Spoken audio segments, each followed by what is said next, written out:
proposer une vidéo un peu technique où je vais essayer de vous expliquer pourquoi en fait quand on sème trop tôt, pardon, ça ne sert pas toujours à grand chose. Alors on va aborder certaines notions que je vais vous expliquer. Donc là, le zéro de végétation, les sommes de température, le Tn qui est la température minimale du jour et le Tx qui est la température maximale de la journée. Alors ce qu'il faut savoir, c'est que donc une plante a besoin d'énergie pour germiner, pour germer, pardon, pour après commencer à pousser, faire les cotylédons et ainsi de suite. Donc en général, ça marche, c'est une méthode empirique qui marche pour l'ensemble des végétaux, ça marche aussi pour les développements d'insectes, par exemple. On peut prévoir des arrivées, par exemple, de charançons et de choses comme ça. Alors le zéro de végétation, qu'est-ce que c'est? En fait, c'est une température qui est propre. Donc c'est une température qui est propre à chaque type de végétaux, qui va varier en fonction que ce soit du blé, une laitue ou des petits pois, des choses comme ça. Donc par exemple, si on prend le petit pois, donc petit pois, alors je vais te dire une bêtise, mais c'est à vérifier, mais c'est 6 ou 8 degrés, donc on va dire que le zéro de végétation est à 6 degrés. Ça veut dire quoi ça? Ça veut dire que au-delà de 6 degrés, la plante, la semence, au départ, commence à évoluer. Alors, ce que l'on fait pour chaque jour, là, on imagine le temps.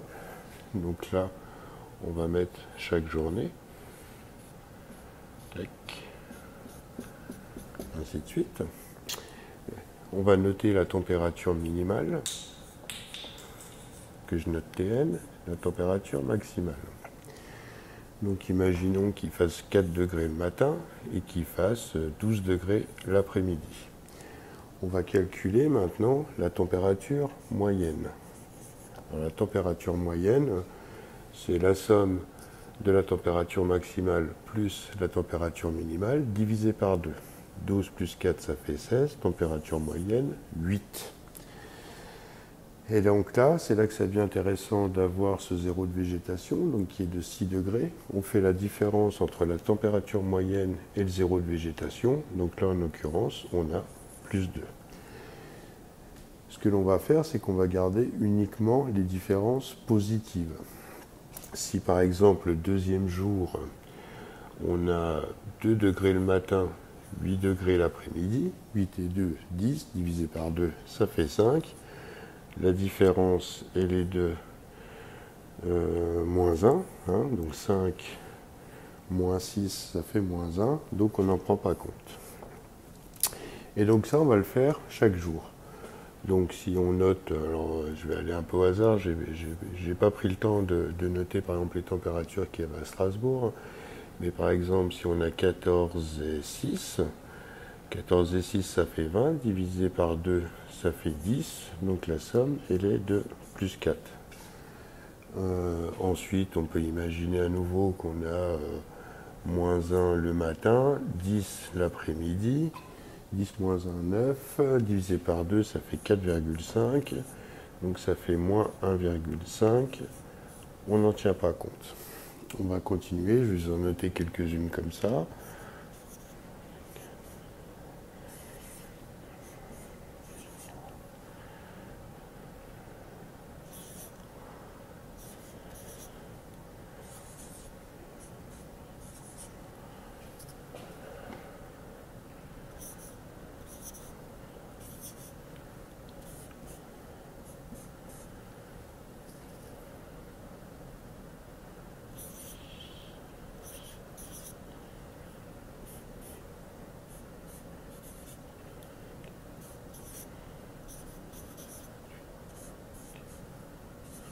Donc là, j'en note différentes. 1 degré, 10 degrés, 3, 15, 15 moins 6, ça fait 9, etc. etc.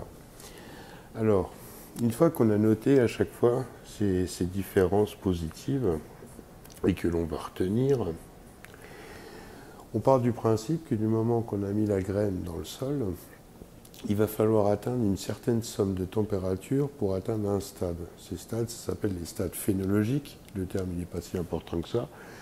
Mais donc, pour commencer la germination, il va falloir un certain nombre de températures, donc de sommes de température de chaque jour. Et par exemple, pour avoir la première feuille, alors les chiffres, on peut les trouver sur Internet, même si c'est assez difficile à trouver. On va partir à l'exemple que pour avoir la première feuille des petits pois, il faut une somme de plus 200. Alors ce qu'on fait, c'est on note, on prend la première valeur du premier jour, on fait plus 2, plus 4, plus 3 et ainsi de suite. Donc 4 et 2, 6, et 3, 9, et 3, 12, et 1, 13, et 5, 18, et 8, 26, et 9, 35. Alors, pour notre exemple, on va imaginer qu'il fallait atteindre les 30 degrés. Ça va être beaucoup plus simple, parce qu'autrement, on ne va pas s'en sortir. Donc, on va dire que le stade, allez, feuille, il est à plus 30 degrés. Ça veut dire que comme là, à ce jour, ici, quand on fait la somme de tout, on a atteint 35, donc on a dépassé les 30, ça veut dire qu'à partir de ce moment-là, on a la feuille. Donc si on compte le nombre de jours, ça fait 1, 2, 3, 4, 5, 6, 7, 8, 9, 10. Au bout de 10 jours, si on imagine qu'on a mis les graines à ce premier jour, pour une personne qui aura semé à ce moment-là, il lui faudra 10 jours pour atteindre les feuilles. On va continuer à mettre d'autres valeurs. Donc là, il y avait 10 et 20 degrés. Le lendemain, il fait 12 et 24, 36, ça fait 18. Moins 6, c'est le zéro de végétation, ça fait plus 9. On imagine qu'après, il fait 22 et 12, ça fait 34, divisé par 2, ça fait 17. Donc ça fait... Non, 18 moins 6. Désolé, ça fait plus 12. 17 moins 6, ça fait plus 11. Donc là, ce que l'on voit, c'est que sur ces 3 jours uniquement, on a 11 et 9, ça fait 20, plus 12, 32.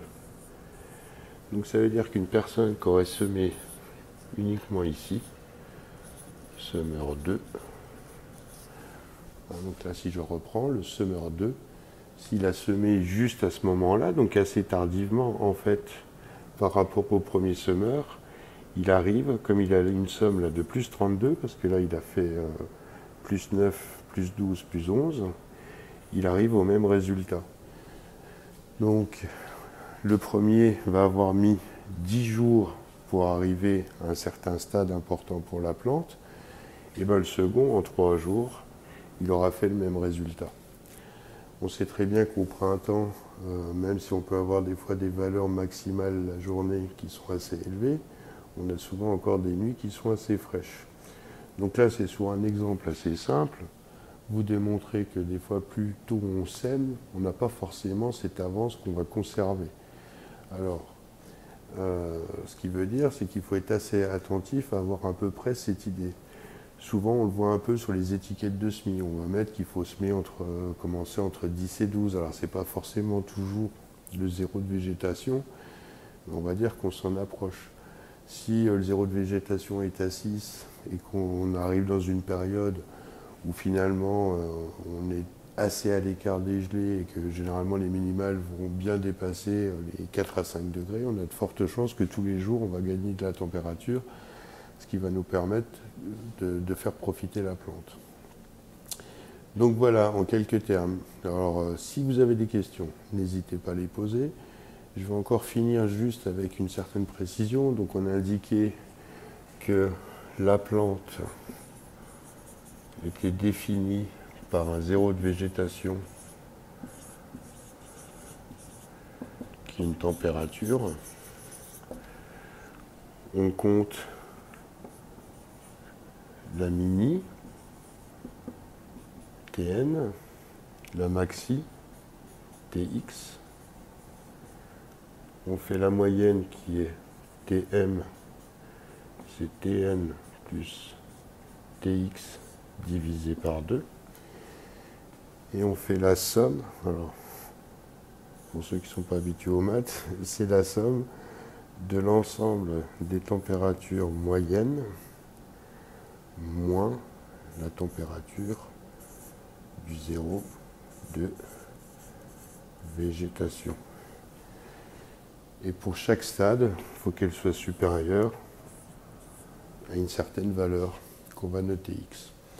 Donc si on reprend l'exemple de la feuille, une fois qu'on a atteint ce stade à 30, eh ben, on va imaginer que pour arriver, je sais pas, à la première fleur, peut-être qu'il faut rajouter 200 degrés. Donc tous les jours, on va refaire la même chose pour atteindre ce 200 degrés. Donc cette méthode, elle peut servir aussi à faire une certaine prévision de quand je vais commencer à avoir des fruits ou des choses comme ça. C'est une méthode qui sert également, par exemple, à faire des dates de prévision de vendange et on peut imaginer pas mal d'applications. Donc on a vu, alors ça s'appelle pas le zéro de végétation, mais on peut faire la même chose avec des insectes dits nuisibles. Ça peut servir dans l'agriculture.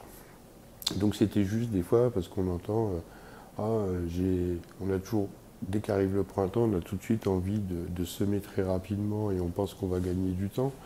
En fait non, parce que dès que les températures, il y a toujours un moment dans le printemps où elles s'élèvent vraiment très nettement et notamment du côté des températures de la nuit. Et donc finalement, quand le voisin a semé 15 jours plus tôt, souvent on le rattrape très vite.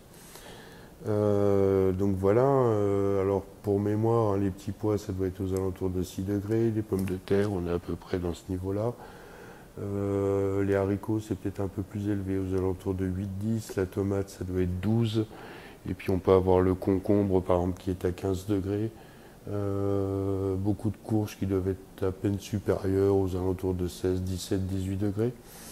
Alors cette méthode elle marche en serre. Sauf qu'effectivement, s'ils avaient accès à des données météo de température minimale et maxi d'une station proche ou d'un météo amateur, en fait, c'est assez simple, il vous faut un thermomètre dans votre serre qui va vous permettre de faire un peu ces calculs. Alors justement, pour ceux qui travaillent sous serre, ce qui est important, c'est que la plante, elle peut arrêter sa végétation si les températures sont trop hautes. Donc, la température maximale pour la plante va être également définie. Et par exemple, on va dire que, je sais pas, un concombre, par exemple, au-delà de 40 degrés, c'est fini. On ne peut plus prendre en compte les sommes de température parce qu'elles se stoppent complètement. De la même façon, il y a des températures minimales absolues. Alors on va faire simple, on va dire qu'en général c'est le 0 degré, mais il y a des plantes, ça ne va pas les empêcher de se développer. Et puis à la rigueur, ça ne va pas les tuer s'ils gèlent. Mais donc il faut rester dans une gamme de température qui peut être définie et trouvée. Alors si ça vous intéresse, si vous avez des questions, n'hésitez pas, posez-les et je vais essayer d'y répondre. Et puis sur quelques plantes, si vous voulez savoir à peu près comment ça marche, pareil, demandez-le. Ou alors Internet est votre ami, et Google en particulier, vous pouvez faire des demandes, zéro de végétation de la carotte, et puis ça vous donnera des valeurs. Mais je pense que pour ce qu'on met en général au potager, on tourne entre 6 et 15 degrés, de toute façon c'est ce que le jardinier sait, on met au début les petits pois, des choses comme ça, et puis on finit toujours par exemple les cucurbitacées, les concombres, les tomates, les poivrons, les piments et ainsi de suite.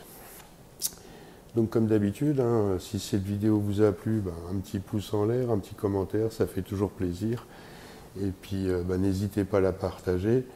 Je suis désolé pour la réalisation, je fais ça avec l'appareil photo, j'aurais pu faire ça peut-être sur un ordinateur et que ça soit un peu plus clair, mais j'espère en tout cas que ça a répondu à des questions ou en tout cas que ça vous a fait découvrir un aspect de la culture un peu plus technique. Et donc là-dessus, il commence à être tard, en fait on est dans la nuit de samedi à dimanche et ça me taraudait de vous présenter ça. Donc je vous souhaite une bonne fin de week-end, potagez bien, cultivez bien, amusez-vous bien surtout, et puis à bientôt.